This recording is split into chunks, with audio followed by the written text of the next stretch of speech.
Bom dia.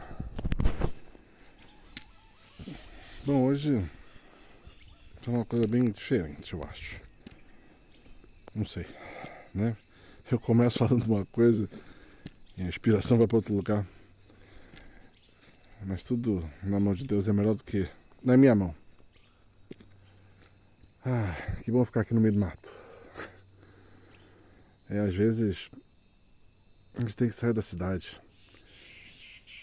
A gente tem que ir pro meio do mato parar. A gente precisa silenciar. Na cidade a gente tem tanta coisa falando tudo ao mesmo tempo que só serve para distrair a gente, né? Vou andando. Oh, eu gosto de andar. Lá vou eu andando pelo mato. Olha o barulho da cigarra, passarinho, maritaca. São coisas que a gente parou de observar. Deus, nesses dias para trás, até tinha falado que eu tinha que parar para observar mais na natureza em si, mas toda a criação dele, para ver como ele é grande e como ele é poderoso. E que isso tudo é dele e ele que bota tudo isso em ordem, né? Tem um mecanismo, eu não vou falar sobre esse mecanismo não. E tem vezes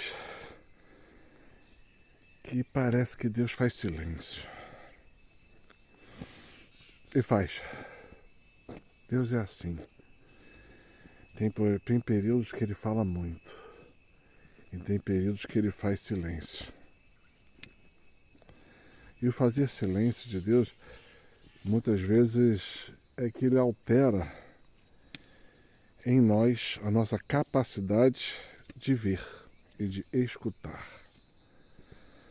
Bem-aventurados os puros de coração, porque verão a Deus. E aí isso aí muitas vezes leva a gente a pensar, puxa, pequei, fiz, aconteci. Às vezes não. Às vezes ele só faz silêncio para ver a sua reação.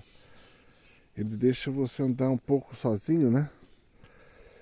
E você, de certa forma, sente toda a fragilidade da humanidade, né? Como a gente é pequeno, como a gente é nada. E a gente, felizmente, se acostuma a andar com Deus nos caminhos da vida, né? Nesse caminho aí para frente. Ó, caminho aí para frente. Nesses caminhos para frente que a gente se encontra com Ele. No meio do caminho, o Senhor nos encontra. Quando a gente precisa, né? Semelhante a Emaús. E é necessário para o nosso crescimento e para a nossa busca, e a busca ser cada vez mais profunda, senão a gente fica que nem criança mimada, que quer receber tudo e não procura, não esclarece, não estuda, né? Deus dá pra gente a inteligência, é pra gente estudar, pra gente conhecer, pra gente procurar. Mesmo que a gente não entenda aquilo que está lendo, né? Eu vou lembrar daquele santo, agora vai me faltar o nome para variar, eu sou péssimo nisso, que ele estava no seminário, tinha um chamado de Deus, mas ele lia teologia, ele lia aquele negócio todo, ele lia e não compreendia nada, ele saía das salas de estudo para andar e desesperado porque ele queria ser padre e ele não entendia nada. Ele falava, eu sou muito limitado, a minha inteligência é muito ruim, não consigo compreender. E numa dessas voltinhas dele, ele em oração pediu a ajuda de Nossa Senhora. para que ele compreendesse, porque ele queria entender para ajudar e explicar. Ele sabia intuitivamente muitas coisas, né? O que é intuitivo? Aquilo que você percebe ao olhar. Você compreende muitas coisas, mas aquilo não era suficiente, ele não sabia explicar. E ele começa a pedir a Nossa Senhora para lhe dar sabedoria e inteligência, porque ele não tinha. E Deus vai aparecer para ele e vai falar, acho que é Nossa Senhora, não sei qual dos dois, vai aparecer e falar que até o final da vida dele ele teria inteligência e conhecimento, sabedoria de conhecer as coisas de Deus. E a partir dali ele começa a crescer muito forte na compreensão das coisas de Deus. E tem muita gente que acha que é estático. Aprendi os 10 mandamentos, agora eu sei tudo. Querido, os 10 mandamentos são linhas mestras para aqueles bem básicos que não conseguem entender absolutamente nada. Né? Então Deus, se você falar isso, você voltou 4, 5 mil anos atrás, que quando foi que Deus deu isso a Moisés, para um povo que não conseguia compreender o básico. E tem gente que fala assim, eu tenho os 10 mandamentos. Cara, isso é muito básico. Você não entendeu nada. É um caminho de conhecimento e de aprofundamento, preparação, talvez seja a melhor palavra, preparação para você poder entrar na casa de Deus. Não adianta ficar só nos 10 mandamentos. Eu já tinha escutado também essa frase, eu já tinha visto padres, bispos, hoje em dia eu escutei de novo, nem vou falar quem foi porque não vale a pena, até uma pessoa de Deus que eu sei, mas a compreensão dele ainda não chegou nesse nível. Olha que coisa que eu estou falando, hein? Eu lembro de há muitos anos atrás, sei lá, uns 20 anos, mais, 30. Ih, acabei de falar a minha idade. Há 30 anos atrás tinha uma missa do Padre Motinha, aqui no Rio, de missa de cura. Né? E Deus operava muitos milagres naquela missa. Operava sim. E como o Padre Motinha falava, ele era apenas um burrico de Deus, né? Realmente ele não era uma pessoa de extremo conhecimento, não era, mas era uma fé simples, popular, digamos assim, profunda no conhecimento de Deus do dia a dia, né? E uma entrega fantástica, Deus falava as coisas para ele na missa e pronto, os milagres aconteciam. Aí eu já vi gente falando, você não pode fazer missa de cura e libertação, que é errado. Toda missa de cura e libertação. Eu queria até esclarecer isso. Toda missa é de cura e libertação. Toda missa é, de fato, evangelização. Toda missa é o santo sacrifício perfeito. Toda missa é isso tudo. Toda missa é igual. Médio. Como é que você fala uma coisa dessas? Liturgicamente falando, é igual. Porque vai ser lida a letra, a palavra, vai ser cantado os cânticos, vai. Mas, de acordo com aquele que ministra, essa é a chave. De acordo com aquele que ministra a oração, a Santa Missa, e vive ela será muito mais profunda ou extremamente leve.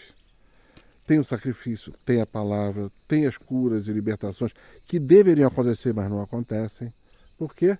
Porque o instrumento não é o adequado para aquilo. Por quê? Porque a cada um de nós foi dado um ministério. Né? Pega as cartas de São Paulo. A cada um de nós foi dado um ministério para fazer a glória de Deus. Então tem padres que têm um ministério de cura. E quando celebram uma sua missa, o dom que vai aparecer é o de cura. A formiguinha voando.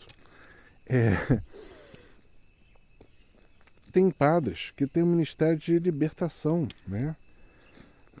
exorcistas, tal. Quando eles celebram a missa, qual é o ministério que vai aparecer? Aquele do dom do padre. Deu para entender? Tem padre que tem um ministério grande de pregação, né? Então, durante a celebração que ele for fazer, ele vai ter um ministério de pregação muito forte. Entendeu? Porque é o ministério do padre. Ele é um instrumento para aquilo, né?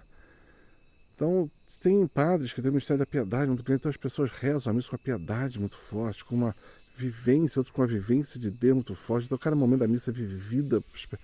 Então, cada um é vivido desta forma. Mas todas as missas têm todos os ministérios, mas só vão aparecer segundo o ministério que aquele padre tem. Liturgicamente, tudo é igual, né? Mas a vivência do padre, a aproximação do padre de Deus, como é que eu vou falar? A intimidade dele com Deus, do servo de Deus com Deus, vai lhe dar esta vivência. De onde você tirou isso? Da palavra, né? Acho que diz alguma coisa assim. Quem receber um enviado meu, Jesus fala, como profeta, será a bênção de um profeta. Se receber um enviado meu como isso, pregador, será a bênção de um pregador. O que quer dizer isso? Ele quer dizer que vai ser, se você receber um homem de Deus na sua vida, né, na sua casa, ou conviver com ele, você vai receber as bênçãos que Deus flui pelo Espírito Santo através daquele servo. Deu para entender? Então, você tem que compreender a liturgia e como aquilo se desenvolve. Se você parar só na liturgia, você não entendeu, né? Se você me disser que a missa de Padre Pio é igual a qualquer missa, você não viu ele rezando, né? Você não viu. Você não sabe qual é a experiência. Porque ele vive a experiência de Deus e tudo à sua volta muda, porque Deus se faz presente. Essa é a diferença. Toda a bênção do sacerdote é igual? Não. Liturgicamente, sim. Mas a vivência e a intimidade daquele sacerdote com Deus, se ele realmente de fato é um homem santo, faz uma diferença enorme na sua vida. Deu para ver? Né? Então depende daquele que vive Deus.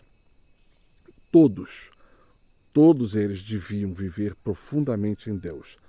Mas a gente sabe que não é isso que acontece.